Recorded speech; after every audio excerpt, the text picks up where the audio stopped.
This is What is the name of this room? Is it all these people listening to this room? Yeah, all these people are now listening to the room. So people, we do this for 4 or 5 hours. This is crazy. All these people just joined? Yeah. Have you ever, you've had a lot of people. Bro, this is bananas. Look at the Yeah. scroll. See? This is big. Thousands of people just joined. Immediately. That is nuts. And they're all just mining Bitcoin and listening to this. What is the name of our room? I think it's just, I don't even know what it is. I think it's just Joe Rogan or no, it's just Tim Dillon. But now the people that you're in it, I didn't name it. You can name it anything you want, but I didn't name it. How come you didn't name it? I just didn't name it. I wanted people to be surprised. This is a big moment for Clubhouse. Oh, Christ.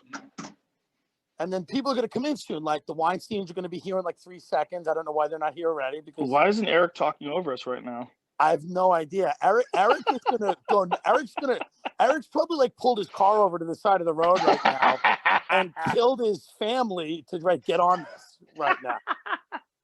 See, this is why we can't have an unfettered conversation. It's people like you. Oh, she's definitely in here. This should be fettered. This has to be fettered and moderated and yeah, we need to fetter things. Yeah, once she figures it out, she'll be in here big time. So this is the app, and you could just jump into different rooms and talk to people about like, are you good for science? Am I good for science? Yeah, that was a room. I heard about that. Yeah. Progressive or problematic? Is that what it said? Yeah, I try to be good for science. I really do, folks. How many people are in this fucking room, man? We've got about. There's almost 2,000 people in there. So the max will be the max is 5,000 until they open it up. The max will be 5,000. I just want to say that I'm here against my will. And Tim Dillon, who's been kicked off Airbnb and cut the line at Whataburger, he forced me into this. This is, I think, a good move for Joe. I just want to get Joe comfortable with being listened to by a lot of people. Yeah. Okay. So what do we talk about? I mean, we talk about anything, Talk about how I lured you into Austin, only to trap you with the weather. We're all here in Austin, and, it's a great time to be here, and we're all, boiling water to live. Yeah, but it's okay. A lot of people lived on dirt floors. That's why we're here today. People lived when there was no such thing as electricity. How about that? That's how you get to be a human. That's a great point. There's a lot of evolution has to take place, and sometimes things go backwards. People live when you couldn't get on a plane. They can't go with your family.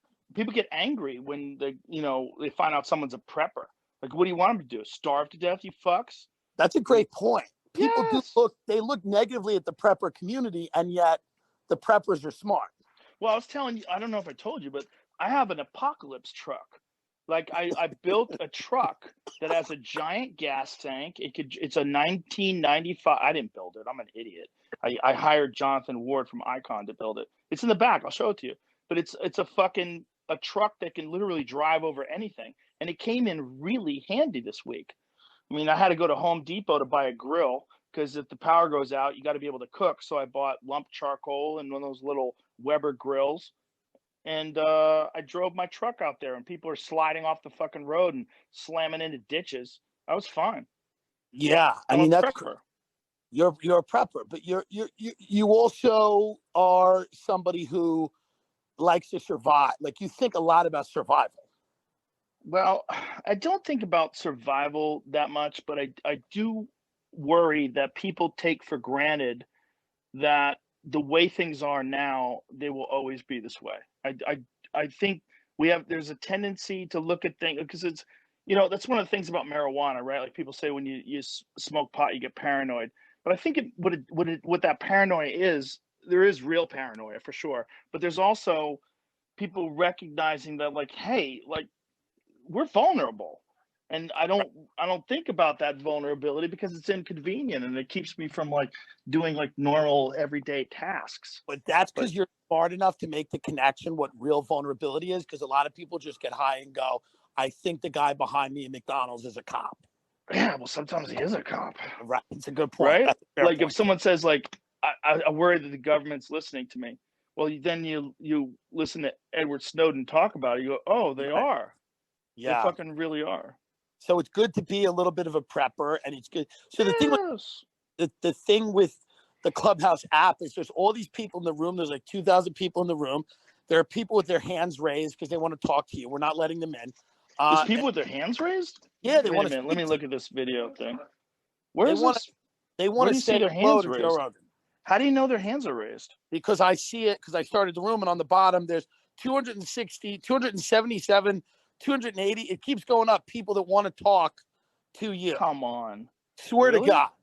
Yeah. Jamie's showing me right now. Are you unaware of this? You're a famous person. I'm not paying attention to anything, man. Yeah. Are you unaware of you are popular and famous? Is Eric doesn't have his hand? Eric's in the room, or is Yeah, we're gonna bring Eric up right now. Eric, hey sweetie. Here we go. Here he is. Here comes We Eric. bringing him in? Yes, he's in. Hey guys, boy. what's going on? Hey fella. I can't believe they got you too. You were just telling me to get off this app. Listen, I'm hammered. Tim and I just did a podcast. I had a couple of drinks and I smoked a cigar, and we're in. Well, we're all on DMT and here to welcome you. So nice to see you. Well, that's not true. Don't lie to me. I'm vulnerable. Are you kidding? I'm eating frogs as we speak. What are those little things in the corner of people? These little images in the corner of their like, what is that little thing? The party hat? I have no idea. It's a party hat. Is that what it is? The party hat is to tell people to be nice to you because you don't know the rules and culture of the app yet. It's protected. Really? Right. You're new. Wait a minute. The party, that's what the party hat is? Like to tell people to be nice to me? Exactly. That's kind of cute. Yeah. That's sweet. It's a way to welcome you to the app because you're not familiar with all the rules yet. What happens if I accidentally click on one of these people? I'm scrolling through this. Click on them and now they come up to talk to us. No, we don't want that, right? No, you're not a moderator. Give him the power, Tim. Make him a moderator. Okay, ready? Don't give me any fucking power. Joe, you've just been made a moderator. You choose your destiny. Shit. All right, I'm gonna. You can bring someone up to talk. Can I get rid of him though? Once I invite him in? Yes, you can move. Try getting rid of me. You can do that right now. No, I don't want to get rid of you. I love you. Come on, man. Don't be insecure.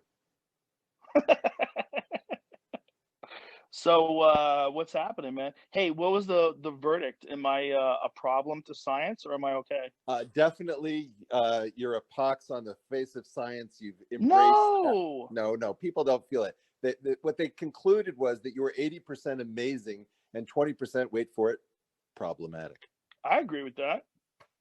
Really? You only 20%? Yeah, well, I don't know. I mean, I don't do a lot of math, but I would say there's definitely an argument that some of the shit I say is useless.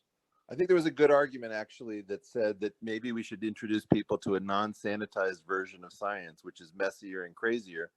And that, in fact, maybe what you're actually doing is closer to reality, where people have to say things that are wrong in order to make their, way to the frontier. The frontier.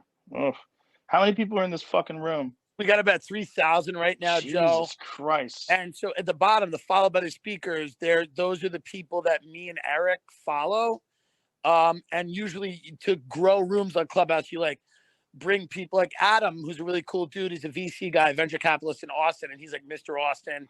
He's in the room. There's a lot of people that are followed by both me and Eric. And then usually these rooms grow, and it's an interesting thing. And I spend about 5 to 7 hours on here every day, and I know you have a lot of time, so you can do that too. Yeah, I don't have a lot of time. That's the problem. It's the reason why I've resisted this. Tim talked me into doing this. We just did a podcast. It'll be out tomorrow. And Tim is in another room, right next to me here. And Jamie is sitting here shaking his head, going, don't do this. Don't do this. What if Jamie's Spotify finds out you're hanging out on Clubhouse? Then you're gonna have real problems. Do you think so? Actually, I don't think it's in my contract. Well, I would imagine that also, one of the things that people assume is that somehow Spotify has control over you, and I think it's quite the other way around. I think that the weird thing about this app is that the monetization stuff hasn't been figured out, and the key question a lot of us have is what will be the effect on long form podcasting if this kind of spontaneous stuff with more interactive stuff more interactive features takes if this off. somehow kills long form podcasting, then it deserved to die. Well, that's interesting, because the other question is that this is sort of like Discord, but Discord has more features, and the crazy feature of this thing is that it has fewer features, and that may actually increase the benefit of the experience. We're still trying to figure that out. Interesting. I'm waiting for Clubhouse to give me a buyout. How much would it cost? $2,700. That's all it takes, and you're out. No, if they gave me like $3 million, I would just do everything. What if they just reinstated you on Airbnb?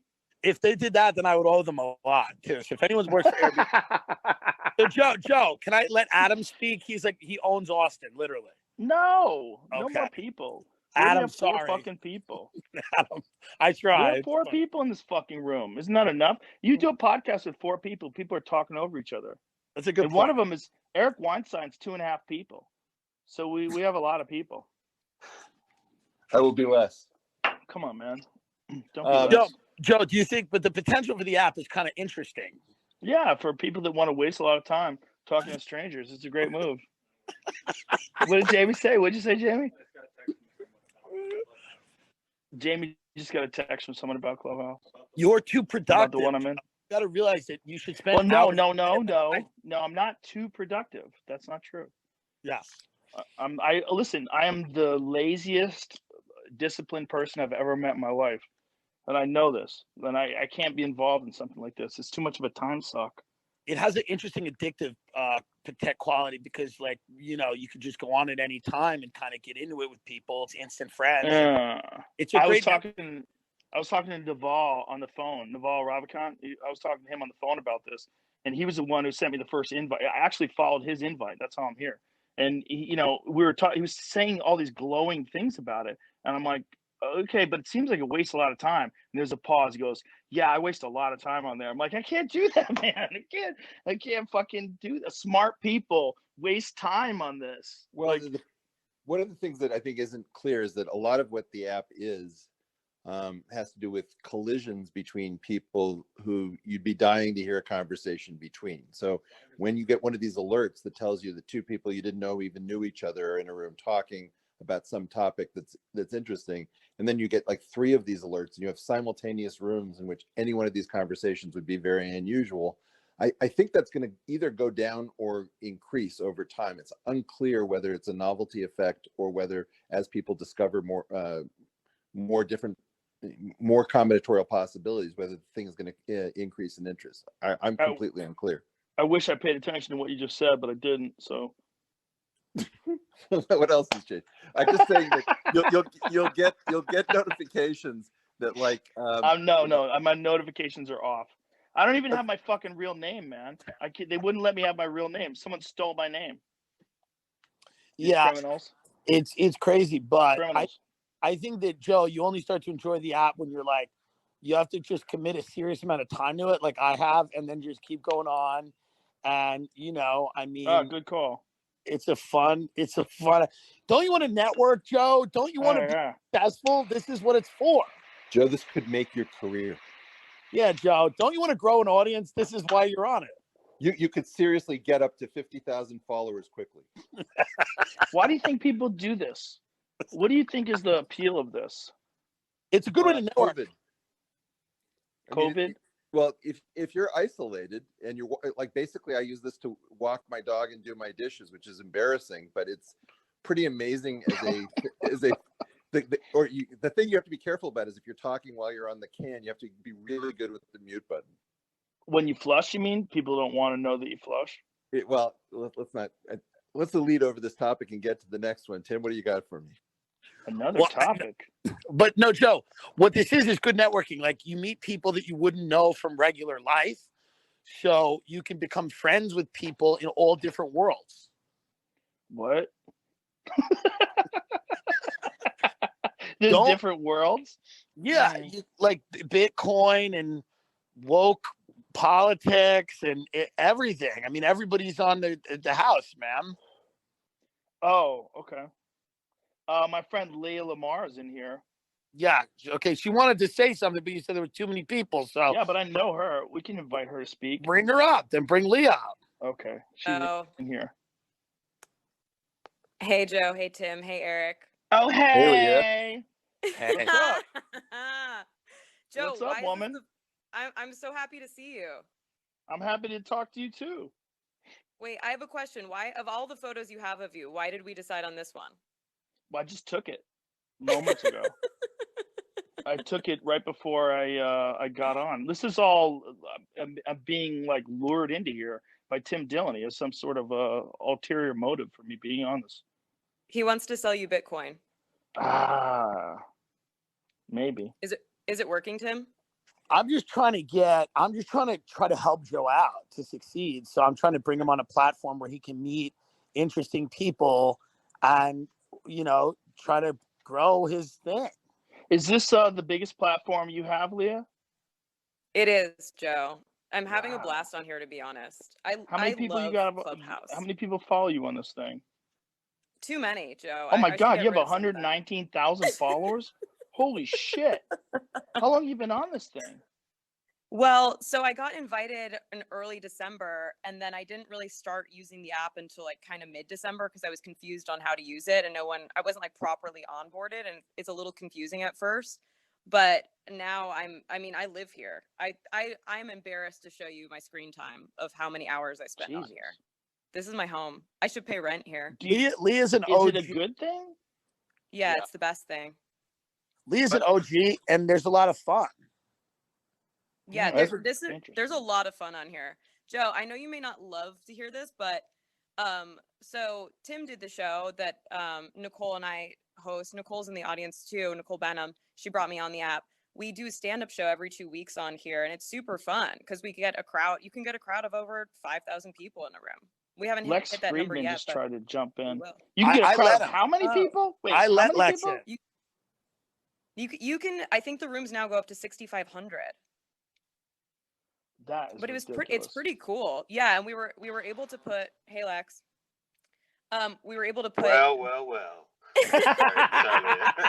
There goes the neighborhood. What's up, Lex? What's up, brother? You made it. Sorry. It's iPhone crowd.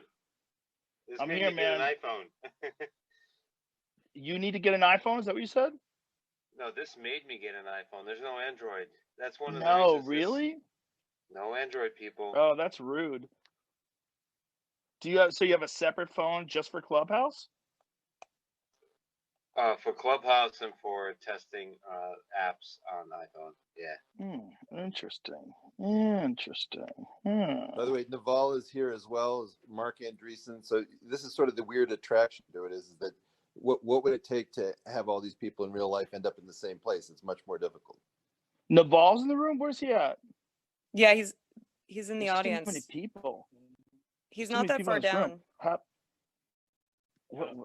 How far is he? Where is he? Where's Naval? I can't find him.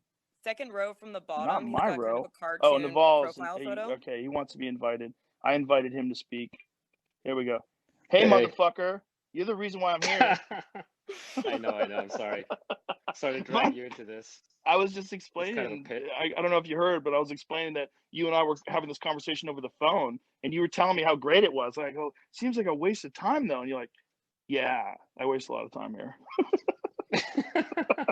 But what else do you do with your life anyway? I mean, aren't you frozen in right now? No, I drove here. I'm at work. I'm at the studio. Tim Dillon did the podcast with me today. It's not been that bad, man. It's like, it's been bad for people that didn't have power and didn't have heat and didn't have food. But I'm like a semi-prepper. So I was prepared, at least slightly. I have a vehicle that can kind of drive over anything. And I had plenty of food at my house. And, I grew up in Boston, man. I'm used to this shit. It's not that big a deal to me to have frozen roads. You can't go. The lesson of 2020 is that prepping pays off.